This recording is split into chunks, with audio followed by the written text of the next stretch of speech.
How can you look after your mental health as a freelancer? Coming up.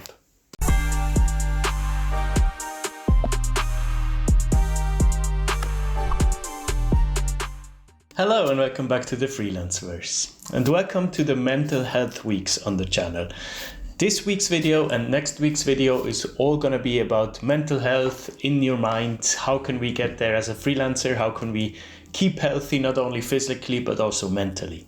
Freelancing seems to be the desired work method for many of you out there. Also for me, it can seem like the perfect way to work, right? You make your own hours, you're your own boss, you justify your own decisions, no one to report to whatsoever, but it does also have its downsides. These downsides will challenge anyone that's attempting freelancing at any point in their career, whether it being, tight deadlines, negative feedback from your clients, instability of work, instability of income as well, long hours that you feel the personal responsibility for. All these things can and have, for me personally as well, led to serious anxiety, and you really need to be aware of that so you can tackle it in a constructive way.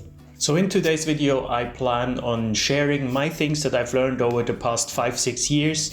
I've learned the easy way and also the hard way. Trust me, I've gone through many anxiety and panic attacks to get where I am now, and now I feel like I have it mostly under control, but it still catches up with me sometimes.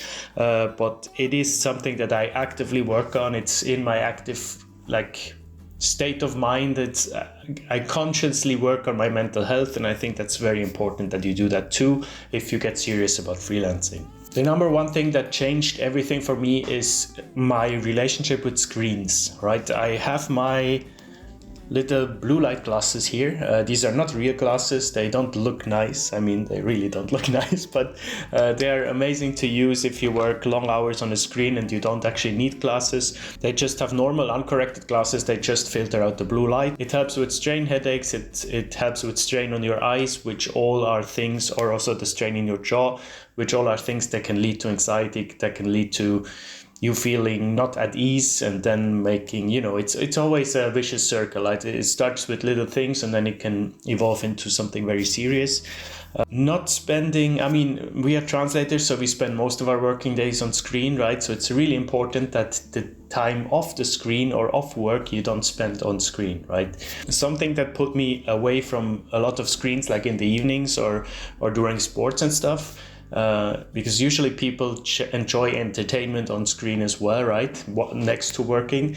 And I discovered podcasts, which is amazing because it gives me a form of entertainment, but I don't have to engage with the screen. Make sure to really care for your eyes. It sounds weird, but it's gonna, your older self is gonna thank you very much. When you go outside, purposely focus on things very, very far away, because humans are not made to look at something so close to them for hours on end and focusing on it, right? Your eyes need to train the distance, the leveling out of the focus. So when you go for a walk, focus on something very, very far, and then focus back on something close to you and train this change of focus as foci. Probably. There is also something called the 20-20-20 rule.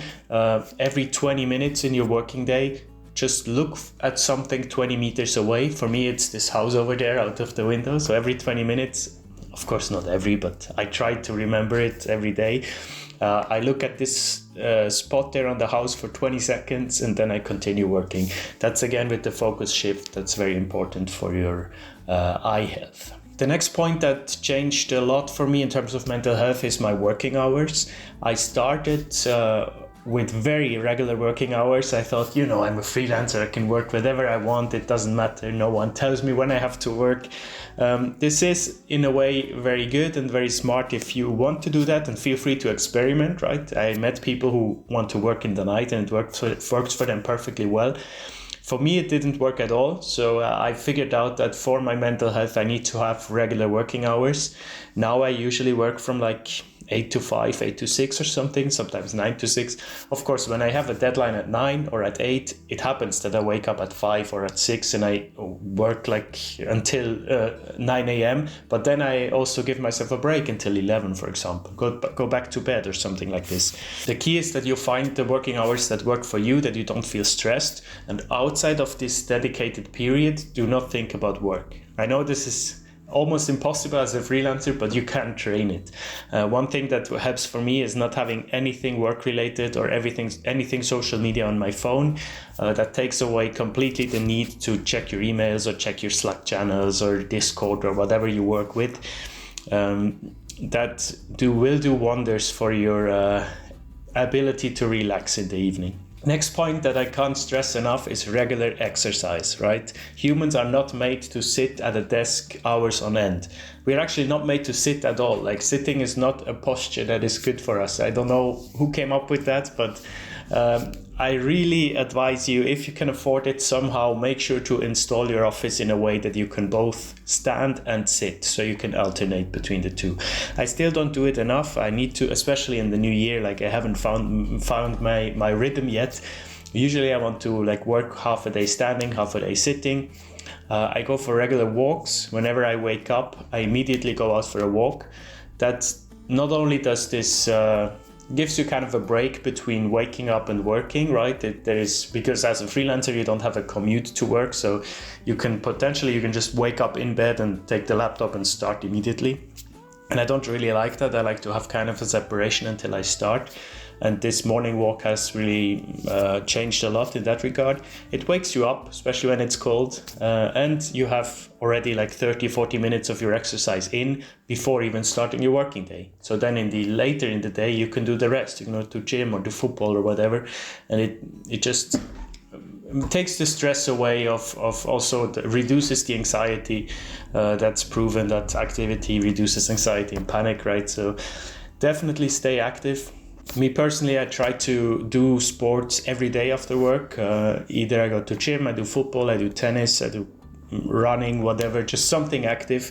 This does not only help physical health significantly, but also mentally. Connected to movement, do regular stretching, yoga if that's your thing. You don't need to call it yoga if you don't find it your thing, but we sit in a certain position every day.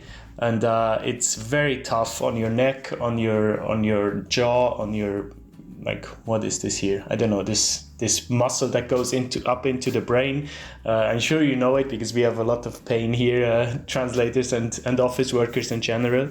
And physical pain is often the source for mental pain that can very quickly turn into anxiety, right? So be careful with that. I recommend to regularly take time out of your day to do that. There's an amazing YouTube channel called Yoga with Adrian. It is not my channel, unfortunately. I would like to have it, but no, it's a girl, it's a woman. She does amazing content, and just give it a shot. Even if yoga is not your thing, but I feel like every office worker should work on their stretching. A big anxiety-inducing factor can be loneliness, and which can lead to social anxiety as a freelancer, because realistically, I could just work from home and not meet anyone, right? And I live with someone, so that's already more than some people do, right? And I can't even imagine working as a freelancer and living alone.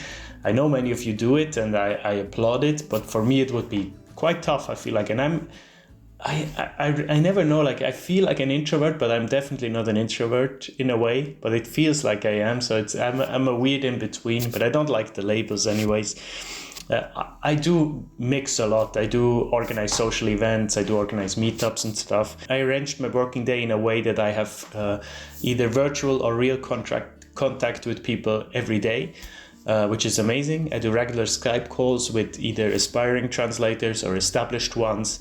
I go out to co-working, I do volunteering. So when you don't have a team, you have to actively go after that. Even if you think you don't need to, I can almost guarantee you have to. Right? I'm sure there's some people who don't need to, but I was also in that camp. I thought I don't need social contact. I have enough with my friends and stuff, but it can catch up with you. It definitely can, and it did with me. So just be aware of it. Get involved in the industry as well. Go go to your trade fairs and your conferences to meet other like-minded people that can help a lot with that. And my last point is connected with next week's video actually.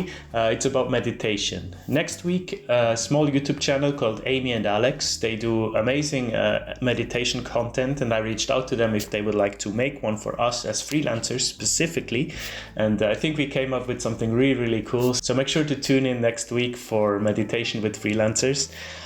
This is something, sometimes I'm really in the mood and I'm really in the rhythm and I do it almost every day.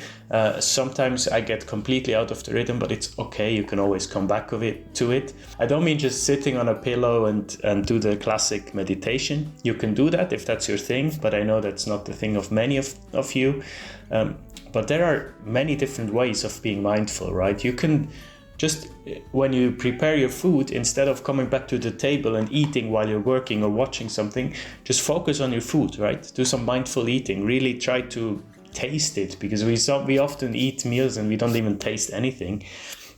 And the same with walks, like instead of having your headphones on, just go on a walk and try to mindfully be aware of your surroundings, talk to people, maybe go to a bar alone, start talking, engaging with people.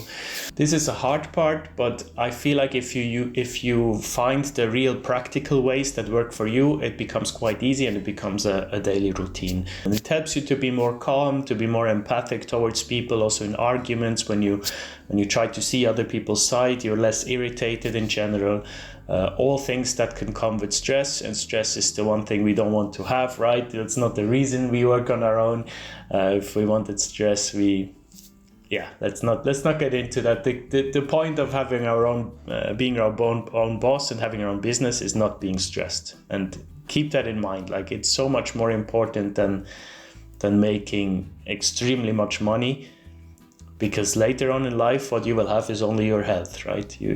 Nothing else matters. So really focus on that. Last but not least, I really want to mention, if you find yourself in a situation that you don't find a way out, you're struggling, you can't put your thoughts in order, that's perfectly fine, but please make sure to reach out to professional help. There is no harm in that, not at all. I did it as well. This stigma of not getting professional help because you feel weak or something, we need to get rid of that. That's pointless. We don't need that. You find yourself in a situation in your life when you try to start a business, it's very hard to do that. If you need the help of a professional guidance, professional coaching, or personal things, if you need a psychologist or a psychiatrist, please do that. If you can afford it, of course. I know some people are probably watching from countries where healthcare is not number one priority, right? Luckily here it's a very good system, and I feel very blessed to be able to live here, or I guess in Europe in general. And don't give up if you try to get professional help and it doesn't work for you. There are so many different options. You just need to figure out what works for you and what works best. And if I can help you with anything, please let me know in the comments. Write me an email, write me on LinkedIn. I feel like in this video more than ever, please do reach out. I want to help. I try to answer as many as I can and as quickly as I can. But if it takes me a few weeks, no, not a few weeks, that's too much. If it takes me a few weeks, please write me again and tell me off. I don't want it to take a few weeks, but it might take a few days. There you go. Please take care of your health, both physically and mentally. And as I said, I see you next Monday with a special episode of the Freelancers about a meditation for freelancers.